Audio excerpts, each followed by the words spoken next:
trip to Manhattan? Is it safe to leave? Abstergo's gotta be looking for us. Obviously it's not safe. Can't exactly sit around here hoping to get lucky though, can we? We need that power source. Besides, I'm sure you can cook up some way to hide our movements. Maybe. The Templars have access to all kinds of satellites and camera systems. We'll need to find a way to mask our digital signature. I can probably camouflage the van, too. But there's not much I can do for us. That's an easy one.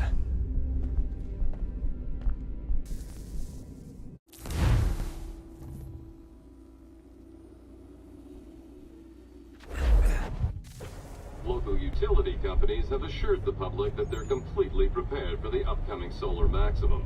Disruptions to service are expected to be minimal. If only they knew.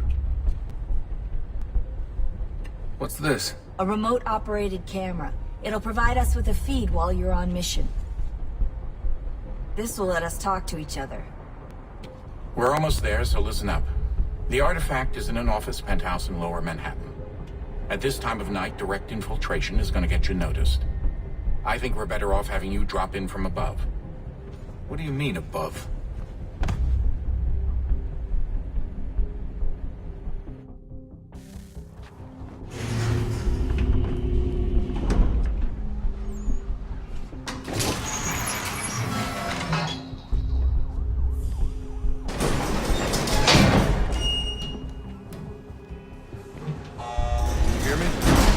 Testing. Testing. 1, 2, 3. Yep, read you just fine. Now why don't you power up the camera?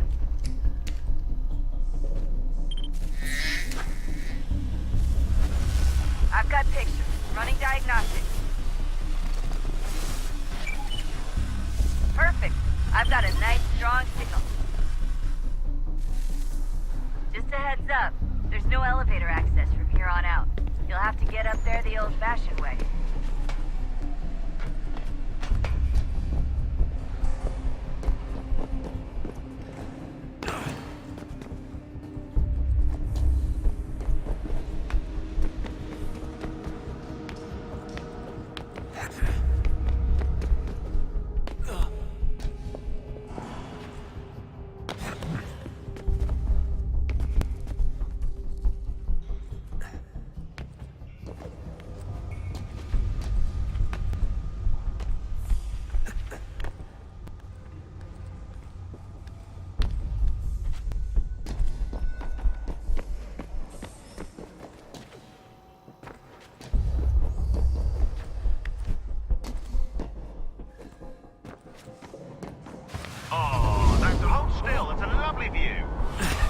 Seriously, Sean?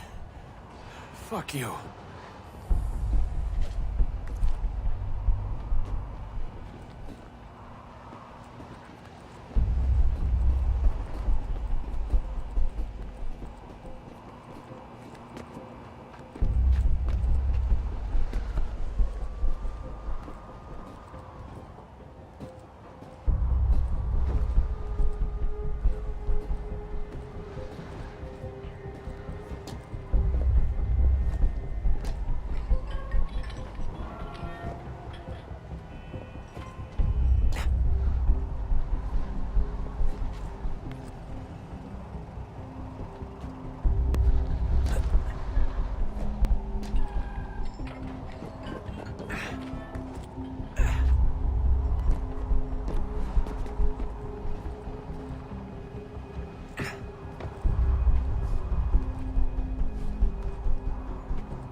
Jesus. Look on the bright side. No security to worry about. And on the not so bright side, the slightest misstep means you're effectively paced. Shut up, Sean.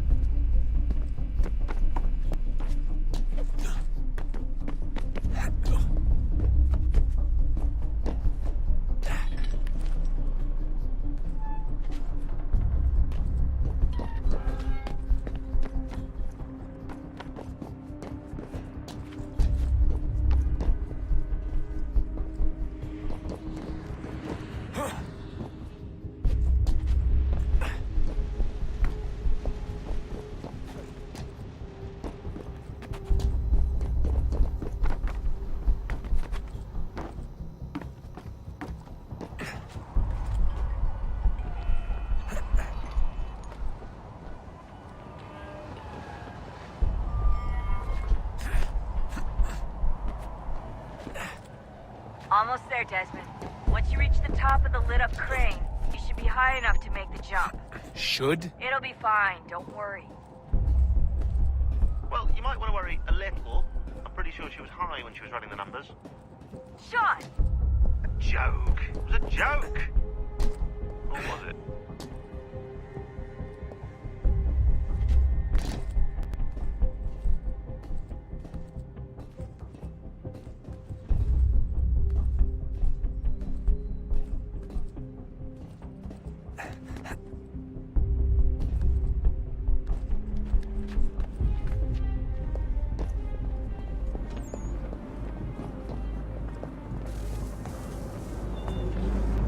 Jump when you're ready, but wait for my signal to open the chute. Timing's really important here. Too soon or too late, and you'll miss the building.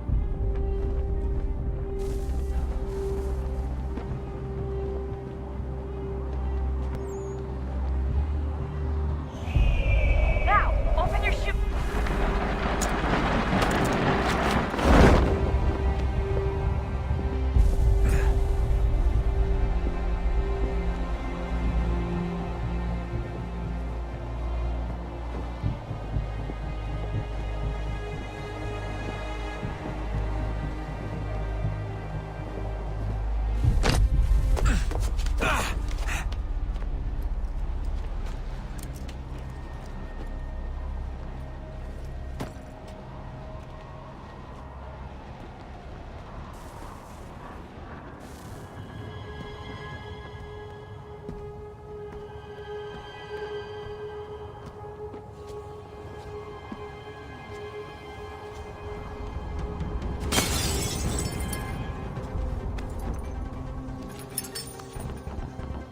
That wasn't so bad.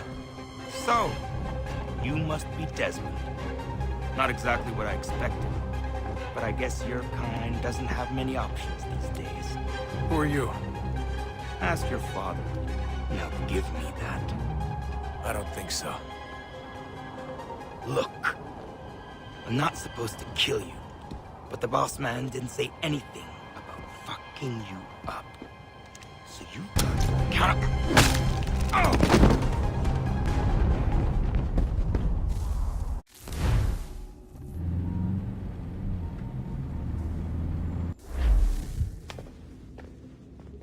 So who the hell is Daniel Cross? Believe it or not, he used to be an assassin.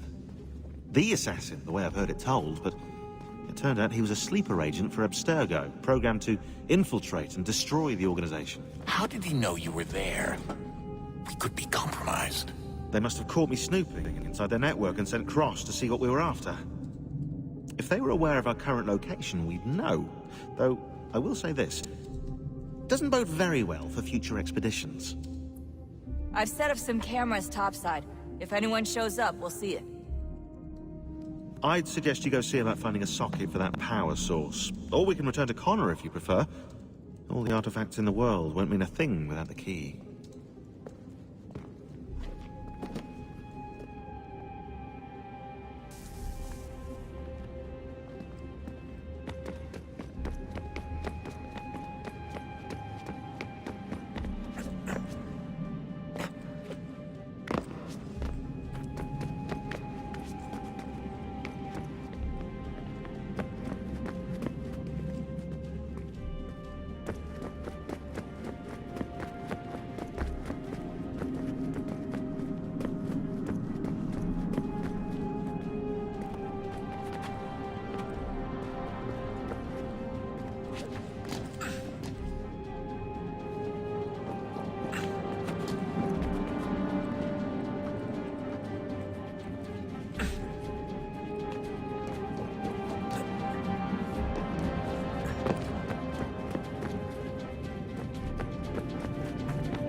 Wonder what's inside. Only one way to find out.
Is it fixed?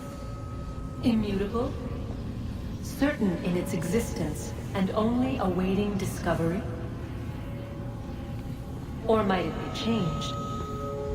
Here we learned the answer, and thought that it might save us. They were used to command, to control, to own. But we soon discovered another use. When enough sat in thrall and were told to believe, their thoughts took on form. What was imagined became real. If 100 minds could wish away a wall or create a tree, what might 1,000 do? 10,000 more? Might we change the consensus and will the threat away? We resolved to send one into the sky where it might illuminate us all.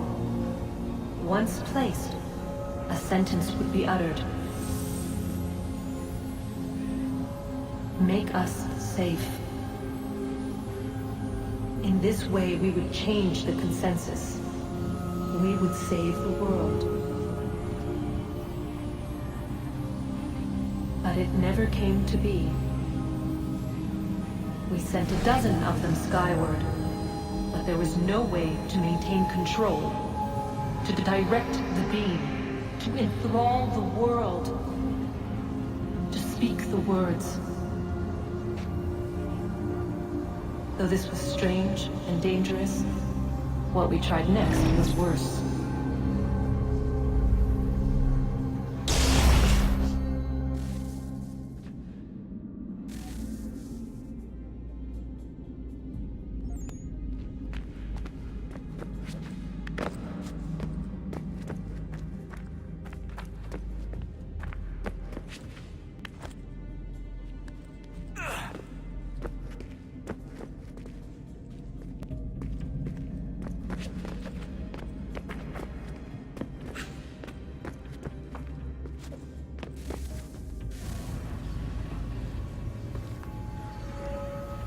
Our first instinct was to travel back, to change the past. But we could not find a way. But forward. We could look forward. And so here we sought to see beyond ourselves, and know what was to come. First we wanted to learn if our work would succeed. But the answer was always the same. So we moved on to other things. But she remained. The one you call Minerva. In time, she too stopped looking, and instead began to speak. She called out across time, in the hopes that you might be saved. She hid messages where none might find them, save for you and those within this place. Fascinating. Tired of it. The cryptic warnings, the threats. Just tell us what you want! But they are. We saw the Nephilim there. We seemed like grasshoppers in our own eyes, and we looked the same to them. Imagine trying to explain all this to a 2-year-old, to a grasshopper. When they said the will of the gods was unknowable, they meant it. Literally. I killed her, you know. I killed Lucy. It was the apple, son. It was Juno. I saw what she was. What would happen if I let her live? I could have stopped myself. I mean, there was a force there. But I didn't have to. I chose to. Desmond. Lucy was going to betray us and take the apple back to Abstergo. I saw the satellite launched. I saw them turn it on, and then it failed. Whatever's on the other side of that door, it benefits Juno. We need to be careful.